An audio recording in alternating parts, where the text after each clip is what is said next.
Hello student, मैं P Kumar math classes Chhapra से।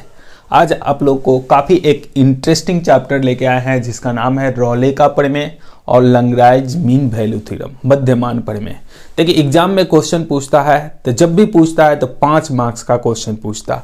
ये चैप्टर से काफ़ी बार क्वेश्चन आपको एग्जाम में मिल चुका है, या तो रॉल्स के प्रमेय से या फिर लैग्रेंज मीन वैल्यू थ्योरम के प्रमेय से आता है। ठीक है, तो ये दोनों थ्योरम बहुत ही आसान है। एग्जाम दिन प्रतिदिन नज़दीक आते जा रहा है तो टेंशन भी बढ़ते जा रहा, परेशानी भी बढ़ता है। बिना परेशानी बिना मेहनत का कुछ भी होने वाला लाइफ पे नहीं है, इसलिए तकलीफ आ रहा है। कितना भी कठिन से कठिन परेशानी आ रहा है उसको झेलने की आदत बना लिए। जिंदगी में तकलीफ तो आना ही चाहिए, न संघर्ष न तकलीफ तो क्या मजा है जीने में। बड़े बड़े तूफान थम जाते हैं जब आग लगी हो सीने में। तो बड़े बड़े तूफान, बड़े बड़े मुश्किलें आसान लगने लगेगा जब आपका मंजिल सामने हो। तो चलिए आज हम लोग रॉल्स प्रमेय और लैग्रेंज मीन वैल्यू थ्योरम समझते हैं कि क्या होता है। तो देखिए रॉल्स थ्योरम में कहता है कि कोई भी फंक्शन होना चाहिए, सबसे पहले वह कंटिन्यूअस होना चाहिए। रॉल्स प्रमेय तभी वेरीफाइड होगा, तभी प्रूव्ड होगा जब वो फंक्शन क्या होगा, कंटिन्यूअस होगा। दूसरे में कहता है संतत, कंटिन्यूअस मतलब क्या होता है, संतत हो। दूसरे कंडीशन में कहता है एफ क्या होना चाहिए, डिफरेंशिएबल होना चाहिए, मतलब अवकलनीय होना चाहिए। थर्ड कंडीशन में बोलते हैं कि एफ ए बराबर एफ बी होना चाहिए। रॉल्स थ्योरम प्रमेय में थर्ड कंसेप्ट है कि एफ ए और एफ बी आपस में क्या हो, बराबर हो। Then F dash X equal to 0, तो एफ डैश एक्स को 0 करेंगे तो gives at least 1 root in interval A B. तो कम से कम एक मान जो किसके बीच में मिलेगा, ए और बी के बीच में। यदि एफ ए और एफ बी आपस में बराबर हो तो F dash X equal to 0 का कम से कम एक मान ए बी में होगा। बात समझ में आया? तो ये है आपका रॉल्स थ्योरम का प्रमेय और ये है आपका क्वेश्चन जिसके आधार पर इसको थ्योरम के आधार पर इस क्वेश्चन को हम लोग प्रूव करके दिखाएंगे कि ये रॉल्स थ्योरम के थ्योरम को वेरीफाइड कर रहा है, सेटिस्फाई कर रहा है। इस चीज को हम लोग करके दिखाने वाले हैं। एग्जाम में जब भी क्वेश्चन पूछता है तो सिंपल सा इसी तरह का फंक्शन रह के पूछा है। आप लोग क्वेश्चन बैंक में देख भी सकते हैं कि जब भी रॉल्स थ्योरम या फिर एलएमवीटी थ्योरम बोलते हैं, इसको शॉर्टकट में एलएमवीटी लैग्रेंज मीन वैल्यू थ्योरम भी बोलते हैं। ठीक है ना, तो शॉर्टकट में एलएमवीटी, या हिंदी में बोलेगा तो मध्यमान प्रमेय भी बोल देता है, या पूरा फुल नेम लेगा तो लैग्रेंज का मध्यमान प्रमेय बोलता है। ठीक है, चलिए तो आप लोग को रॉल्स थ्योरम कैसे वेरीफाई किया जाता है उसको सॉल्व करके दिखाते हैं। इसमें आप लोग को क्वेश्चन में इंटरवल भी है जी, इसमें इंटरवल छूट चुका है तो हम लिख दे रहे हैं। इंटरवल क्या था, 1 और 3 है। किसी भी क्वेश्चन में फंक्शन के साथ साथ इंटरवल भी दिया रहता है, फंक्शन के साथ साथ इंटरवल भी दिया रहता है। देखिए कोई भी क्वेश्चन हो तो सबसे पहले क्या करना पड़ता है, डिफरेंशिएट करना पड़ता है। तो चलिए ये फंक्शन है उसको डिफरेंशिएट कर देते हैं। तो एफ डैश एक्स बराबर आपको मिल जाएगा 2x माइनस 4, कॉन्स्टेंट का डिफरेंशिएशन 0 हो जाएगा। बात समझ में आया? हाँ, सबसे पहले ये देखिए पोलिनोमियल फंक्शन है। तो पोलिनोमियल फंक्शन के कंडीशन में हम लोग पढ़े हैं, पोलिनोमियल फंक्शन अर्थात बहुपद फलन ऑलवेज कंटिन्यूअस, हमेशा संतत होता है और साथ में डिफरेंशिएबल भी होता है। तो इस तरह का जब भी फंक्शन मिलता है तो उसको चेक करने की जरूरत नहीं है, डायरेक्ट आप बोल लिख सकते हैं कंटिन्यूअस है और डिफरेंशिएबल है। तो ये पोलिनोमियल फंक्शन है इसलिए लिख देंगे एफ एक्स इज क्या है, तो कंटिन्यूअस है। किस इंटरवल में, तो इन क्लोज इंटरवल 1 और 3 में। और 2 में कहता है एफ एक्स इज डिफरेंशिएबल होता है। किस इंटरवल में, तो ओपन इंटरवल 1 और 3 में। मतलब फर्स्ट रूल कंटिन्यूअस होना चाहिए, संतत होना चाहिए, दूसरा रूल डिफरेंशिएबल होना चाहिए। तो दोनों कंडीशन फॉलो कर रहा है, अवकलनीय भी है और संतत भी है। थर्ड कंडीशन कहता है एफ ए बराबर एफ बी, तो चेक करके देखना पड़ेगा कि एफ ए का मान क्या आ रहा है। तो चलिए एफ ए का मान देख लीजिए, ये वाला ए है, 1 का मान हम लोग कहाँ डालेंगे, क्वेश्चन में एफ ए, तो एफ एक्स जहाँ होगा वहाँ तो यहाँ डालेंगे, तो मिल जाएगा 1 का स्क्वायर माइनस 4 इंटू 1 प्लस 3, तो 3 और 1 को ऐड करेंगे तो 4 में से 4 घटेगा तो क्या आ जाएगा, 0 आ जाएगा। ठीक है, तो फर्स्ट कंडीशन आ गया। सेकेंड कंडीशन हम लोग देख लेते हैं F3 का मान। तो F3 का मान सॉल्व करिएगा, इसमें डालिएगा, तो यहाँ डालेंगे तो 3 का स्क्वायर तो 9 हो जाएगा, 4 तिहाई 12 हो जाएगा प्लस 3, तो 9 और 3 12, 12 में से 12 घटेगा तो 0। देखिए तो दोनों मान आपस में बराबर है क्या, तो यहाँ हम लोग लिख देंगे कि FA1 बराबर F3 है, तो कहता है then f dash X equal to 0। तो इस कंडीशन में f डैश एक्स को क्या कर देना है, 0 कर देना है। तो f डैश एक्स यही ना है हमारा मान, चलिए करके दिखा देते हैं। f डैश एक्स का मान 0 करना है, तो f डैश एक्स का मान है 2x माइनस 4 इक्वल टू 0, या f dash X equal to क्या दिखा रहे हैं, 0 दिखा रहा है। तो 2x बराबर 4 हो जाएगा, कट होगा तो 2, इसलिए x बराबर क्या आ जाएगा, 2। ये जो देखिए 2 जो मान मिला है वो देखिए तो 1 और 3 के बीच में है क्या, तो 1 और 3 के बीच में अगर रहेगा तो बोलेंगे रॉल्स थ्योरम वेरीफाइड है, अगर इसके बीच में नहीं आया तो बोलेंगे रॉल्स थ्योरम नॉट वेरीफाइड है। तो यहाँ हम लोग के बीच में है तो बोल देंगे क्या, रॉल्स थ्योरम क्या है, वेरीफाइड है, मतलब सत्यापित हुआ। तो रॉल्स थ्योरम कैसे वेरीफाइड किए समझ में आया आप लोग को। जो भी क्वेश्चन रहेगा सबसे पहले डिफरेंशिएट करेंगे, दूसरा नंबर में उसको कंटिन्यूटी दिखाएंगे, थर्ड कंडीशन में डिफरेंशिएबल दिखाएंगे, और फोर्थ कंडीशन में एफ ए और एफ बी को चेक कर लेंगे। अगर दोनों आपस में बराबर है तो एफ डैश एक्स को 0 करिए, और 0 करने के बाद जो मान मिलेगा x का वही मान हम लोग को देख लेना है कि a और b के बीच में है कि नहीं। अगर बीच में होगा तो रॉल्स थ्योरम वेरीफाइड होगा, अगर बीच में नहीं होगा तो रॉल्स थ्योरम नॉट वेरीफाइड होगा। तो ये क्वेश्चन कैसे बना समझ में आया आप लोग को। तो रॉल्स थ्योरम काफ़ी आसान है, एग्जाम में पूछेगा तो आप आसानी से बना सकते हैं, और पूछता है तो सीधे लॉन्ग में 5 मार्क्स का क्वेश्चन पूछता है, आप लोग सॉल्व कर सकते हैं आसानी से।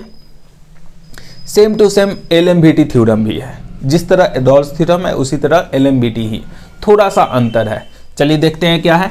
इसमें भी कहता है fx कंटिन्यूअस होना चाहिए, जिस तरह उसमें बोला इसमें भी सेम। दूसरे में कहता है fx डिफरेंशिएबल होना चाहिए, तो डिफरेंशिएबल भी इसमें भी सेम हो, एफ ए और बी के बीच में डिफरेंशिएबल। थर्ड में कहता है at least 1 root in interval A b, then F dash c बराबर f B minus F A बट्टा बी माइनस ए। तो ये थर्ड कंडीशन में कहता है कि एफ डैश सी बराबर, देखिए इसमें भी कंटिन्यूअस डिफरेंशिएबल दोनों सेम सेम।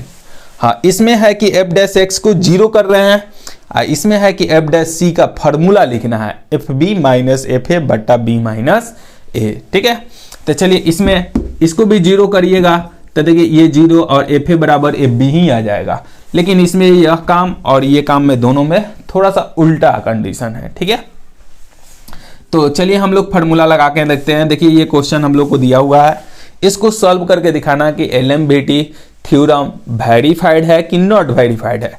तो देखिए सिंपल सा, जो भी फंक्शन रहेगा उसको डिफरेंशिएट करेंगे, तो डिफरेंशिएट करेंगे तो क्या मिल जाएगा,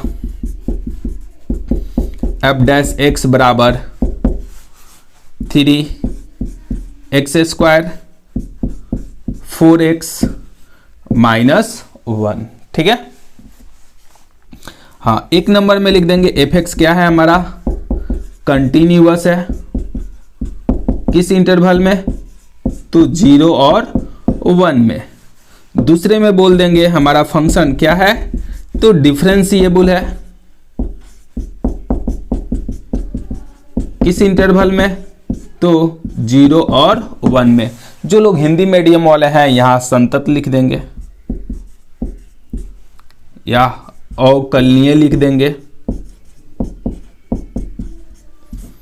हाँ, मैथमेटिक्स में इंग्लिश और हिंदी का कोई खास अंतर नहीं रहता है, आप आराम से हिंदी इंग्लिश दोनों कॉम्प्लेक्स के रूप में लिख सकते हैं लोग। ठीक है ना, मिक्स करके लिखिएगा तभी कोई दिक्कत वाला बात नहीं है।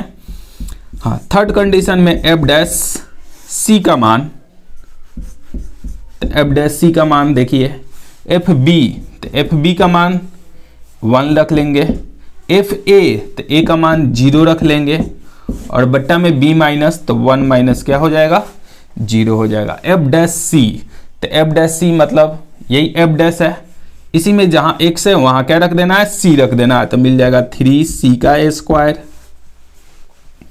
4 इंटू सी और -1, ठीक है, बट्टा में तो 1 हो जाएगा। f1, 1 का मान यहां डाल के बता दीजिए लोग, 1 का क्यू तो 1 ही, 2 1 और +3 हो जाएगा, ठीक है। मान डाल दिए, इसमें डाले, जहां जहां x है ना वहां 1 डाल दिए हैं, ठीक है। अब क्या डालना है, 0 डालना है, तो 0 जब डालिएगा तो क्या हो जाएगा, फर्स्ट 0, सेकंड 0, थर्ड 0, +3 बच जाएगा। घटाना है तो 3 से 3 क्या हो जाएगा, कैंसिल। जरा बता दीजिए क्या मिल गया, 3c² 4c -1, और इधर देखिए 1 से 1 भी कैंसिल हो जाएगा, अर्थात -2 है, बचा कितना है, -2। इसको LHS बुला दीजिए, 3c का स्क्वायर -4c -2, इधर आएगा तो +2 में से 1 घट जाएगा तो +1। अब ये देखिए तो क्वाड्रेटिक इक्वेशन है, क्वाड्रेटिक इक्वेशन आप लोग को सॉल्व करने आता होगा, सॉल्व करके बताइए लोग। तो 3c² फैक्टर कितना में टूट जाएगा, 3c और -c +1 = 0, 3c कॉमन हो जाएगा तो c -1 मिल जाएगा, -1 कॉमन तो c -1 = 0, तो मिल जाएगा c -1 बच जाएगा 3c -1 = 0, तो c का मान एक 1 आ जाएगा, दूसरा 1/3। तो देखिए हम लोग 0 और 1 के बीच चाहिए, ये देखिए 1 तो ये तो बॉर्डर ना आ गया, तो हम लोग को बीच में ओपन इंटरवल रहता है। देखिए थ्योरी में ये जो मान लेना है हम लोग को ओपन में रहना है, तो ओपन के कंडीशन में जो ए और बी जो होता है वो इसमें शामिल नहीं रहता है, इसलिए 1 आंसर में शामिल नहीं रहेगा। लेकिन 1/3 है वह देखिए तो इसके बीच में है, 0 और 1 के बीच में है, तो 0 और 1 के बीच में 1/3 है, इसलिए LMVT थ्योरम जो है LMVT वेरीफाइड हो जाएगा। LMVT थ्योरम क्या हो जाएगा, वेरीफाइड हो जाएगा। तो ये बात दोनों समझ में आया आप लोग को। तो ये दोनों थ्योरम में से कोई ना कोई थ्योरम आपको एग्जाम में देखने को मिल जाएगा। तो ये दोनों थ्योरम बहुत ही आसान है और आप बना के 5 मार्क्स आसानी से पा सकते हैं लोग। तो ये दोनों थ्योरम समझ में आ गया, तो इस चीज को आप लोग नोट भी कर सकते हैं, और इस टाइप का क्वेश्चन आप लोग और भी आप बुक से भी प्रैक्टिस कर सकते हैं, क्वेश्चन बैंक में जो पूछा है उसको भी बनाकर प्रैक्टिस कर सकते हैं। जितना प्रैक्टिस करिएगा लोग उतना आपके एग्जाम के लिए कॉन्फिडेंस उतना ही हाई रहेगा। तो इस चीज को जितना प्रैक्टिस करना है करिए, ताकि एग्जाम में जाइए तो थोड़ा सा भी आपको हिचकिचाना ना पड़े, पूरा फुल कॉन्फिडेंस के साथ सही बनाइए, ठीक है।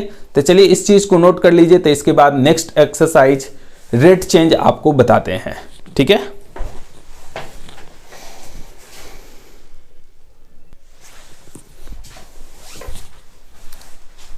चलिए देखते हैं अब हम लोग एप्लीकेशन ऑफ डेरिवेटिव अवकलन का अनुप्रयोग देखते हैं। मतलब अवकलन हम लोग पढ़ लिए, उस पर आधारित सब चैप्टर ये जो है जो हम लोग को देखना है, जिसका नाम क्या है, एप्लीकेशन ऑफ डेरिवेटिव, जिसका फर्स्ट एक्सरसाइज का नाम है रेट चेंज ऑफ क्वांटिटी। देखिए एप्लीकेशन ऑफ डेरिवेटिव के कंडीशन में आपको रेट चेंज भी आ जाएगा, इंक्रीजिंग डिक्रीजिंग भी आ जाएगा, मैक्सिमा मिनिमा भी आ जाएगा, अप्रोक्सीमेशन भी आ जाएगा, टेंजेंट डर्बल भी आ जाएगा। ये सब के सब एप्लीकेशन ऑफ डेरिवेटिव से ही आता है। राशियों का अवकलज का अनुप्रयोग, तो ये सब के सब चैप्टर क्या होता है, डिफरेंशिएशन का यूज होने वाला चैप्टर है, जिसमें डिफरेंशिएशन हम लोग यूज करेंगे, उसके बाद एक्सरसाइज का बनाएंगे लोग। देखिए इसमें राशियों के दर परिवर्तन के कंडीशन में फर्स्ट स्टेप में क्वेश्चन में आप लोग को यूज होने वाला जो भी क्वांटिटी है, जैसे क्षेत्रफल है, उसको आपको लेट कर लेना होगा कि ए है। रेडियस का यूज हुआ क्वेश्चन में, तो उसका नाम रख लेंगे कि रेडियस आर है। वॉल्यूम का यूज हुआ तो उसका नाम रख देंगे लोग कि v है। लेंथ का यूज हुआ, क्वेश्चन में अगर लेंथ मिला तो उसका नाम रख देंगे लोग कि लेंथ को किससे सूचित किया जाता है, l से सूचित किया जाता है। x y भी कहीं कहीं देखने को मिल जाता है। साइड है तो साइड को किससे डिनोट किया जाता है, भुजा को, या तो ये से या तो x से। तो ये हो गया इन सभी का क्वांटिटी जो आपको इस क्वेश्चन में आप लोग को मिलने वाला है, जिसको आपको सबसे पहला स्टेप में इसको लेट करना है। चलिए उसके बाद क्या होगा, क्वेश्चन में आप लोग को कुछ क्वांटिटी का वैल्यू दिया रहेगा, जैसे रेडियस का वैल्यू दे देगा, साइड का वैल्यू दे देगा, रेट चेंज दे देगा रेडियस का, वॉल्यूम का रेट चेंज दे देगा, एरिया का रेट चेंज देगा। कुछ वैल्यू आपको गिवन देगा और कुछ वैल्यू आपसे फाइंड करने के लिए कहा जाएगा। तो देखिए फाइंड करने वाला कंडीशन आपको कैसा मिलेगा, स्टेप थर्ड में क्वेश्चन में कहेगा rate change of radius with respect to time चाहिए। क्वेश्चन कहेगा त्रिज्या का दर परिवर्तन समय के सापेक्ष में चाहिए, तो समय के सापेक्ष इसको डिफरेंशिएट कर देंगे, किसको, तो रेडियस को। फिर कह रहा है क्या, रेट चेंज ऑफ एरिया चाहिए, इस बार क्षेत्रफल का रेट चेंज चाहिए, दर परिवर्तन चाहिए, किसके रेस्पेक्ट में, आर के रेस्पेक्ट में, मतलब रेडियस के रेस्पेक्ट में। तो dA by dt, dA by dr हो जाएगा, चूंकि रेडियस के ना रेस्पेक्ट में है, टाइम के रेस्पेक्ट में कहता है तो tt हो जाता, ठीक है। क्वेश्चन में कहेगा कि वॉल्यूम का दर परिवर्तन मतलब आयतन का दर परिवर्तन किसके सापेक्ष चाहिए, तो टाइम के रेस्पेक्ट में चाहिए, तो टाइम के रेस्पेक्ट में डिफरेंशिएट कर देंगे वॉल्यूम को। वॉल्यूम किसी का भी हो सकता है, बेलन का भी हो सकता है, शंकु का भी हो सकता है, गोला का भी हो सकता है, कोई भी वॉल्यूम जिसका कहेगा उसका फार्मूला लिखेंगे, उसके बाद हम लोग डिफरेंशिएट करेंगे। हाँ, उसके बाद साइड का भी रेट चेंज पूछ सकता है, ठीक है ना। तो इस तरह के कंडीशन में आपसे क्वेश्चन आपसे पूछा जाएगा, ठीक है। हाँ चलिए एक क्वेश्चन आप लोग को एग्जांपल देते हैं। इसमें आप लोग को जो आप 10th में पढ़े थे लोग, area of circle, perimeter, rectangle का क्षेत्रफल, परिमिति, ये सब पढ़े थे लोग आप लोग, शंकु का, बेलन का सब पढ़े थे लोग ना, गोला का, वॉल्यूम, इन सभी का यूज इस एक्सरसाइज में मिल सकता है, ठीक है। तो चलिए कुछ क्वेश्चन हम लोग देखते हैं जो आप लोग के लिए काफ़ी मोस्ट इंपॉर्टेंट है। एग्जाम में इस टाइप का भी क्वेश्चन आपको पूछा जा सकता है, ठीक है। तो कंसेप्ट क्लियर रहना चाहिए कि इस कंसेप्ट पर आए तो क्वेश्चन आपसे आसानी से बन जाना चाहिए, ठीक है। तो चलिए ध्यान दीजिए, देखिए क्वेश्चन नंबर में एक में कह रहा है क्या, धातु के एक वर्गाकार पत्थर की भुजा 3 सेंटीमीटर पर मिनट की दर से बढ़ रही है। क्या बढ़ रही है, एक वर्गाकार, वर्ग के आकार का एक पत्थर है जिसकी भुजा जो है, साइड जो है वह कितना दर से बढ़ रहा है। तो लेट कर लेंगे पहले साइड को, लेट साइड इज x, माना भुजा x है। ये काम कर लेंगे लोग, पहले साइड को मान लेंगे लोग कि हमारा जो साइड दिया गया है वह x है। उसके बाद कह रहा है किस दर से क्षेत्रफल बढ़ रहा है। तो जरा आप लोग, अब ये चीज क्षेत्रफल बढ़ रहा है तो क्षेत्रफल आपको पता रहना चाहिए कि वर्ग का क्षेत्रफल आखिर होता क्या है। तो बता दीजिए लोग, वी नो डैट, हम जानते हैं कि, क्या आप जानते हैं, हम लोग जानते हैं कि एरिया बराबर, एरिया अर्थात क्षेत्रफल बराबर क्या होता है, ए का मान भुजा का स्क्वायर। अब इस भुजा का क्या चाहिए, दर परिवर्तन चाहिए, किस दर से क्षेत्रफल बढ़ रहा है। यहां तो ये तो बताया ही नहीं कि किसके रेस्पेक्ट में, तो आप अपना जो साइड दिया है उसका रेस्पेक्ट टू देख लीजिए। मिनट है, मिनट है अर्थात टाइम है, अर्थात इसका रेट चेंज किसके रेस्पेक्ट में डिफरेंशिएट करना होगा, तो differentiate with respect to time अर्थात टी के रेस्पेक्ट में। तो यहां मिल जाएगा dA by dt, X square का हो जाएगा 2x और फिर dx बाई dt, ठीक है।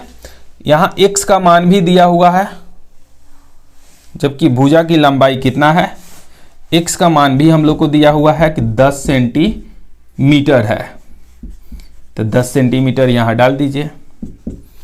2 × 10 dx/dt का मान भी हम लोग को दिया हुआ है, dx/dt का मान ये दिया हुआ है, dx/dt गिवन वाला कंडीशन 3 सेंटीमीटर पर मिनट। ठीक है, ये आपको फर्स्ट स्टेप में मानने वाला, दूसरा स्टेप में गिवन है, तो ये गिवन वाला कंडीशन लिख लिए रहते और यहाँ से रख देंगे 3, मल्टीप्लाई करिएगा तो 3 × 2 होगा तो 6, 0 हो जाएगा 60। और देखिए ये किसका एरिया बता रहे हैं, एरिया का रेट चेंज, तो एरिया हमेशा सेंटीमीटर स्क्वायर हो जाता है और टाइम है तो क्या हो जाएगा पर मिनट। एरिया को हमेशा स्क्वायर के रूप में लिखते हैं, तो एरिया के लिए सेंटीमीटर स्क्वायर और किसके रिस्पेक्ट में डिफरेंशिएट किए हैं, टाइम। और टाइम के लिए आप सेकंड भी ले सकते थे, मिनट भी ले सकते हैं, आवर भी ले सकते हैं, तो यहाँ पर देख लेंगे क्या है, हमारा मिनट है, इसलिए आंसर भी क्या ले लेंगे, मिनट में ले लेंगे। बात समझ में आया आप लोग को? तो ये रेट चेंज का क्वेश्चन कैसे बनाए समझ में आया। चलिए एक दो क्वेश्चन और बताते हैं जिससे ज़्यादा बेहतर से बेहतर आपका कंसेप्ट क्लियर हो जाए। तो इस कंसेप्ट को आप लोग लिख लीजिए, तो कुछ क्वेश्चन और बता देते हैं। आप लोग अच्छा से देखिएगा, आराम से एग्जाम का क्वेश्चन 100% गारंटी के साथ आप बना दीजिएगा। ये कंसेप्ट जो बताए उसको अच्छा से देख लीजिए, 2-4 क्वेश्चन प्रैक्टिस कर लीजिए, एग्जाम में इससे बाहर नहीं पूछेगा। जब भी पूछेगा तो इसी टाइप का क्वेश्चन पूछेगा, आपसे आसानी से बन जाएगा। ठीक है, तो चलिए कुछ क्वेश्चन और बताते हैं।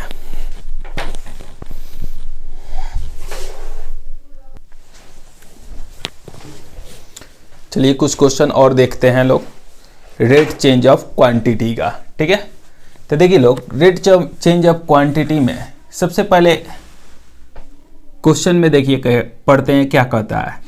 एक घन का आयतन, किसका बात कर रहा है, घन का बात कर रहा है, 9 सेंटीमीटर क्यूब पर सेकेंड के दर से क्या हो रहा है, बढ़ रहा है। लेट करिए क्या, तो वॉल्यूम ऑफ क्यूब, ठीक है, घन का आय भी मान लेंगे। ठीक है, पृष्ठीय क्षेत्रफल, तो पृष्ठीय क्षेत्रफल के लिए लिख देंगे सरफेस एरिया,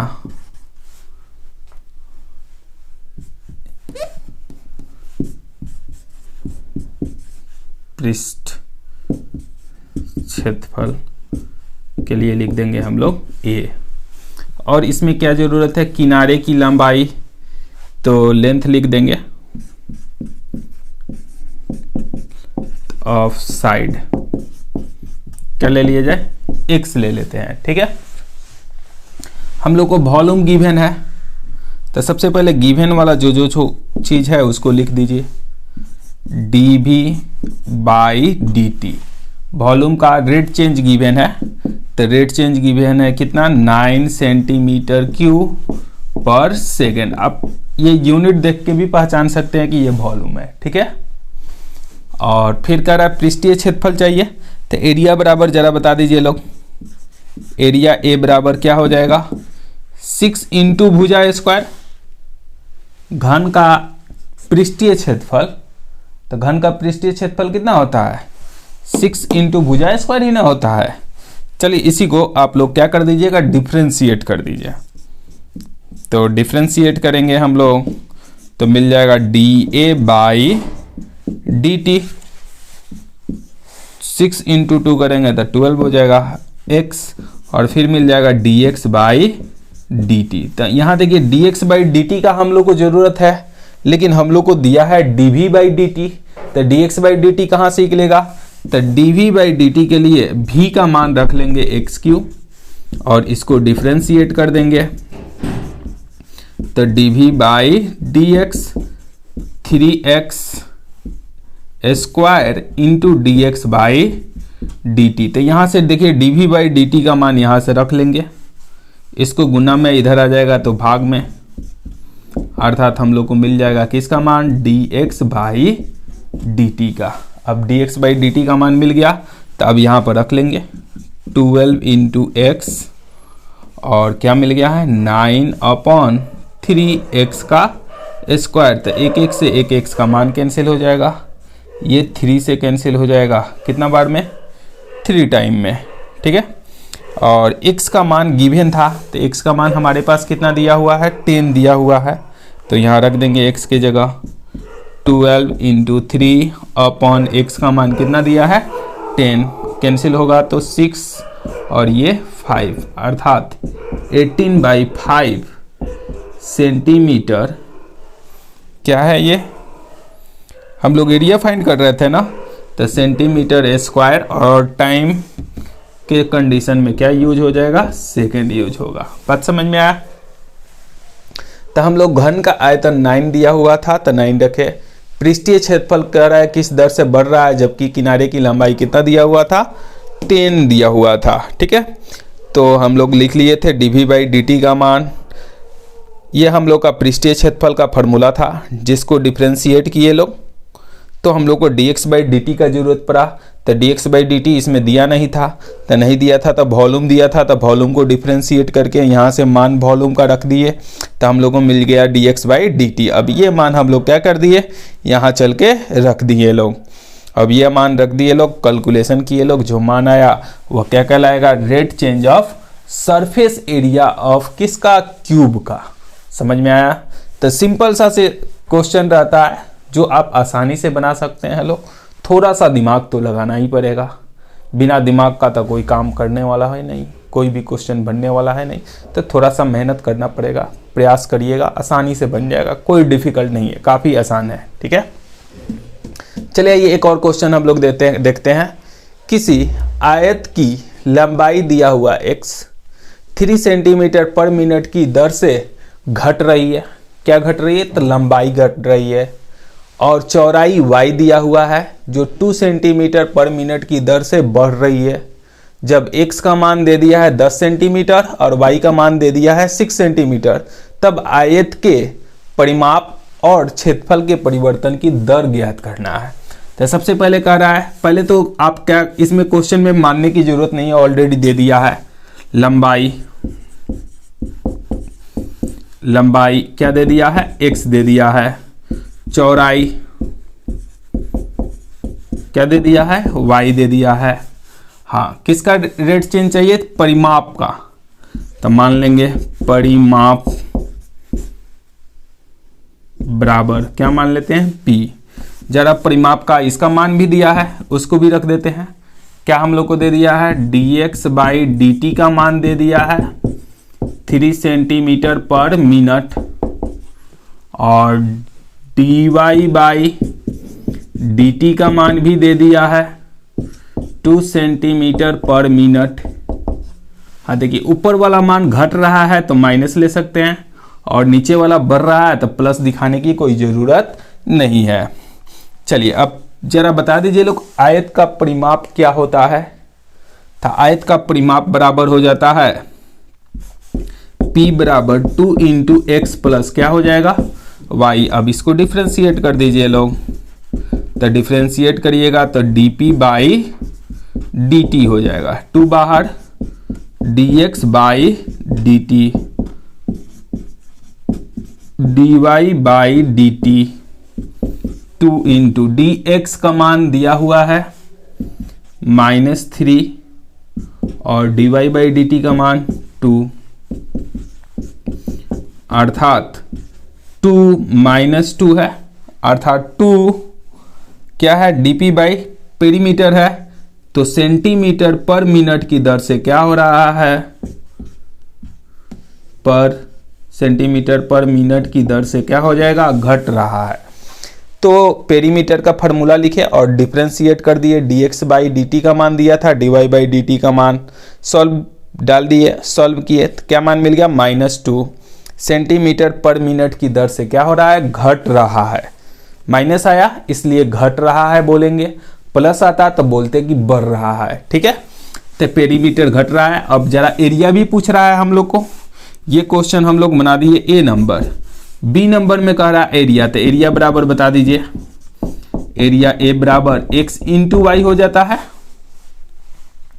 चलिए डिफ्रेंशिएट करिएगा तो क्या मिल जाएगा जरा बताइए लोग, D A by D T, X को बाहर तो D Y by D T, और y को बाहर तो dx by D T. x का मान रख लीजिए, दिया हुआ था x का मान, क्वेश्चन में दिया है x का मान, यहां से रख लेंगे 10, और dy बाई डी टी तो यहां से रख लेंगे। y का मान तो गिवन था, y का मान कहाँ दिया था, यहां दिया हुआ है, y का मान कितना दिया है 6, और dx बाई डी टी का मान दिया है -3। सॉल्व करेंगे तो ये 20 माइनस 18 अर्थात 2 मिल गया। एरिया है तो सेंटीमीटर स्क्वायर पर मिनट की दर से क्या हो रहा है, बढ़ रहा है, तो एरिया बढ़ रहा है, पेरीमीटर घट रहा है। तो ये क्वेश्चन कैसे सॉल्व करना है बात समझ में आया, काफ़ी आसान है, आप आसानी से बना सकते हैं लोग। सबसे पहले क्वेश्चन को आसानी से पढ़ेंगे, क्वेश्चन में जो भी क्वांटिटी यूज होता है उन क्वांटिटी को आप लोग लिख लीजिएगा। लिखने के बाद क्वेश्चन में जो गिवन कंडीशन रहेगा उसको फिर लिख लेंगे, और जो चीज क्वेश्चन को पूछेगा उसका फॉर्मूला लिखना है और डिफरेंशिएट कर दीजिए, जिसके रेस्पेक्ट में कहेगा उसके रेस्पेक्ट में डिफरेंशिएट करिए, जो मान मिलेगा वही आंसर होता है। तो ये रेट चेंज भी काफ़ी आसान चैप्टर है, आप आसानी से क्लियर कर सकते हैं लोग। बाकी के जो एक्सरसाइज बच गया है उसको भी आप लोग को नेक्स्ट वीडियो में आप लोग को बता देंगे। वीडियो अच्छा लगता है, बेहतर लग रहा है तो अपने जितने कंटेक्ट है उन सभी जगहों पर आप शेयर करिए। आपके शेयर करने से किसी को भला हो जाता है, किसी को बेहतर हो जाता है, और आप लोग भी पूरा मन लगा के पढ़िए लोग, ऐसे मन लगा के पढ़िए लोग कि एग्जाम में 100 में 100 लाना है। 80, 70, 90 बहुत लोग लाते हैं।